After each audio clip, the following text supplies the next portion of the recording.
All right, you guys know we picked up the 40-foot Eastwood or East Texas gooseneck. You should have probably seen in previous videos.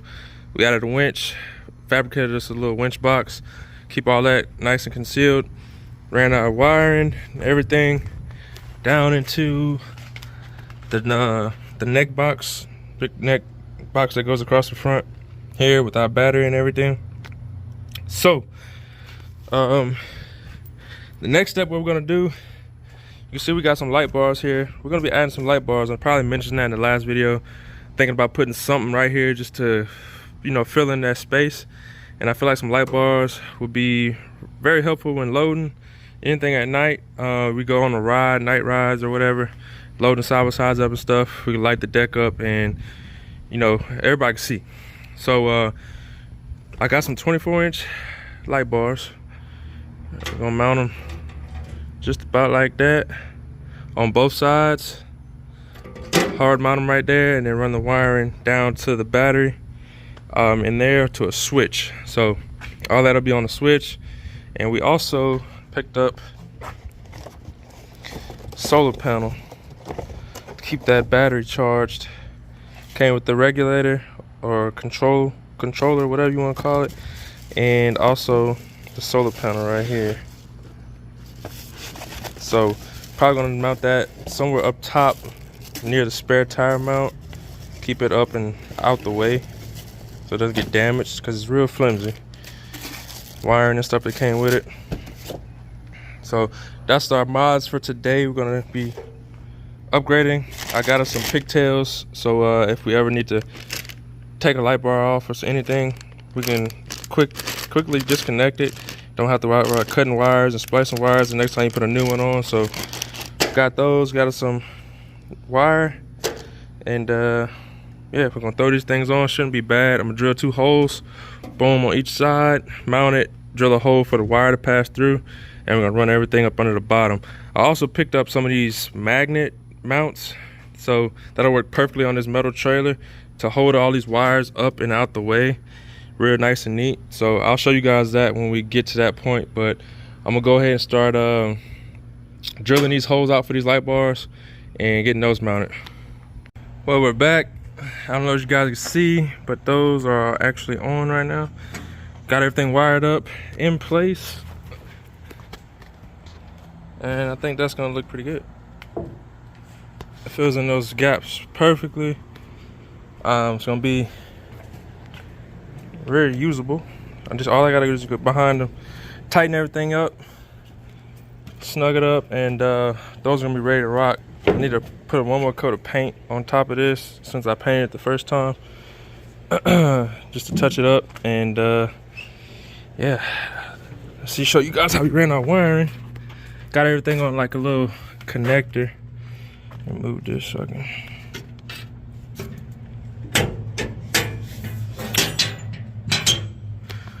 But I don't know if you guys can see up under there. Those magnet clips that I was talking about, see those? That's what's holding these wires up right here.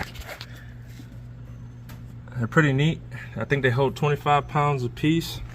So that's plenty enough to hold those wires up. And we got our grommets right here, so our wires don't scratch. And then we got a little quick disconnect there. Waterproof, running up under the C channel. Pretty clean, you can't see it unless you're looking up under there. We're gonna get some wire loom and wrap this stuff up sooner or later. And gonna get our battery all wired up with the solar.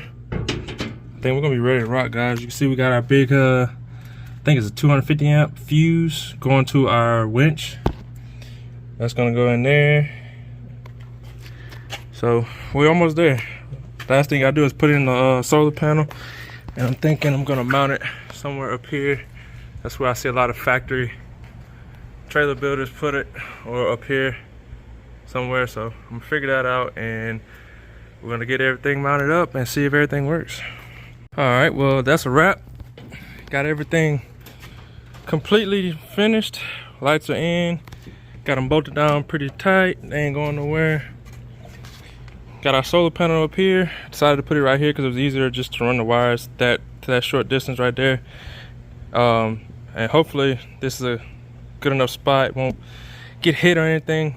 You see I double-sided sticky taped it. Hopefully the wind doesn't catch it and just pull it off here when going down the road. Seems like it's holding pretty good so far, but we'll see. Should be getting direct sunlight right here all the time. Just hopefully we don't hit it when we're up here messing around doing anything. So that's like that winch. You already guys saw that. Come down below, you'll see our setup here. See, we got our solar controller right here. I don't know if you guys will be able to see it, but we're charging at 12.4 volts right now, and hopefully this thing will get this battery up to about 13.4, 13.5, and hold it and let it float at around there. So I may have to take it out and put a good charge on it with a battery charger and then put it in here. But we're gonna see. You guys see I got this is the solar panel coming in right here, power coming in, regulated, and then this is the power coming out, going to the battery right here. Don't pay attention to the colors. Yes, I do have them backwards. Don't worry about that. Yes, I have them backwards, I know, but that's the way it works. I messed up when I put these wires and I didn't pay attention, so I just flipped them on the battery. But right here is, you guys see these two loose wires right here? This is our light bars. What I'm gonna do with this is I'm running this right here to a switch. I'm gonna have the switch flush mounted out here on the panel, so I could just walk by, hit it, turn it off. I'm also put another switch right there for the rock lights that we're gonna put on the trailer. So I'm gonna run this right outside the box right here, then run the power to the battery, or I may run it to here because they have a I think it's a 9 volt coming out of here. It may be 12, but you can wire straight to this and run power to something, an accessory or something. So I may do that with the light bars to that switch, or I may use this for the rock lights to a switch. But you guys can see that. Not bad, not bad. Got our fuse over there. I will tidy this stuff up. I'm gonna get some wire loom, some mesh wire loom, and clean this up. But you guys can see all the wiring and stuff right here. I did wrap around this with some tape, keep the water out of that. But things pretty clean, guys. I will go over this stuff with another coat of paint, and that's gonna be it. So hope you guys enjoyed the video. Please go down below, the like button, subscribe button, and also turn the notification bell if you guys haven't already. I'm trying to get back to these videos, guys. We've got a lot of stuff to get footage on, so you guys stay tuned, and thank you guys for supporting. Peace.